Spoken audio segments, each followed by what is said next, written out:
Sveiki. Taigi dabar irgi čia mūsų žiūrovų klausimas ir mano sekėjų. O ką daryti? Vat mano blogas labai horoskopas, ten tokia planeta pažeista, ana planeta pažeista, čia galima traktuoti net kaip prakeiksmą. Ir aš esu liktai jau ir pasmerktas visą gyvenimą vargti. Taigi norėčiau paaiškinti, kam iš tikrųjų reikalinga dar astrologija. Jeigu tau kažkokioje vietoje nesiseka, savaime suprantama, kad tuo metu yra kažkokia planeta, kažkokiam tai būste natūralu, kad pažeista. Ir jinai duoda tokį efektą, kad tas sritis pas jūs pradeda strigti ir atrodo, kad jūs tiesiog, prakeiktas tiesiog. Tai kai tu žinai savo horoskopą, žinai, kokia planeta yra silpna, kuri veikia ne taip, kaip jūs norėtumėt, kaip mes visi norim, kad čia maksimaliai gerai būtų. Tai mes tada galime tikslų siekti per savo stipriąją pusę. Nes kaip jūs suprantate, jeigu yra silpnoji jūsų horoskopo pusė, yra ir stiprioji. Pavyzdžiui, aš tokį pavyzdį labai mėgstu sakyti, kai pas mane ateina mergaitė jaunutė ir jinai tikrai paprastas vaikas labai ir mokosi tam profteche vadinamam. Ir jin sako, aš nenoriu mokytis, aš noriu tik ištekėti, turėti daug vaikų ir noriu gyventi moters gyvenimą be jokių karjerų ir taip toliau.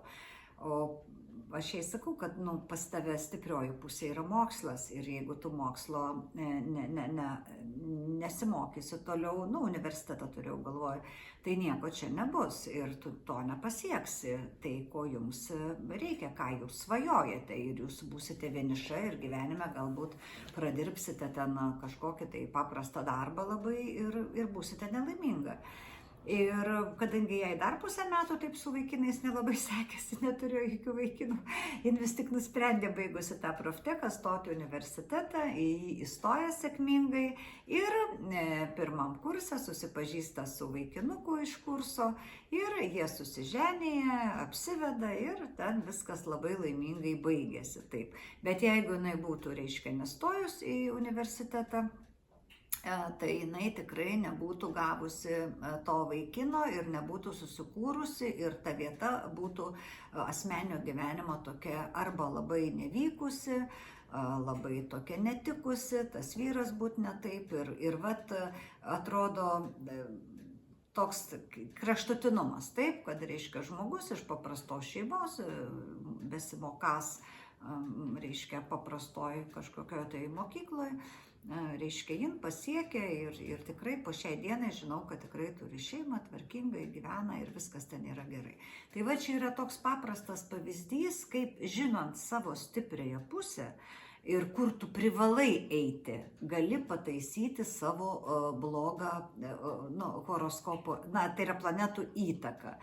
Lygiai taip pat yra, pavyzdžiui, jeigu ten tavo labai silpna sveikatėlė, bet tu žinai, kad tau tinka kažkokios tai dvasinės praktikos, tinka gal vaistažolės, o ne chemija, tu gali ten pabadavęs susitvarkyti sveikatą. Ir tada sako, čia tai įvyko stebuklas, išgėriau kažkokio lapelio nuovirą ar ten homeopatinį vaistą ir pasveikau.